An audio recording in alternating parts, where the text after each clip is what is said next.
Marketing സ്ഥാപനം കസ്റ്റമേഴ്സിനെ എത്തിക്കും, മാർക്കറ്റിംഗ് കസ്റ്റമേഴ്സിന്റെ പൈസ കളക്ട് ചെയ്യും, ഫൈനാൻസ് കൊടുക്കും.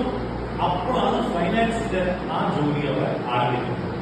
സിമിലർലി HR മാർക്കറ്റിംഗ് കൂടുന്നു, കുട്ടികൾ കൂടുതൽ വരുന്നു, അപ്പോഴാണ് HR പുതിയ ആൾക്കാരെ, പുതിയ ഫാക്കൽറ്റിയെ, പുതിയ ടീച്ചേഴ്സിലേക്ക് കൊണ്ടുവരാൻ വേണ്ടിയിട്ട് everything depends upon the term called as marketing. It is very important.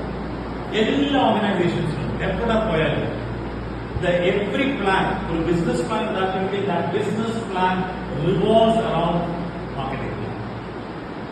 ആ മാർക്കറ്റിംഗ് സക്സസ് ആയി യുവർ സക്സസ്. നോക്കുന്നുണ്ട് ടാറ്റ, ബജാജ്, അഡാനി, അംബാനി, ഇവര് ഇന്ന് സക്സസ് ആയി വരുന്നത് not because of any other thing, because they are successful in marketing their communities. എന്റെ പഴയ company MRF everybody knows one of the biggest companies in India. 10 രൂപയുടെ ഷെയർ അത് ഇന്ന്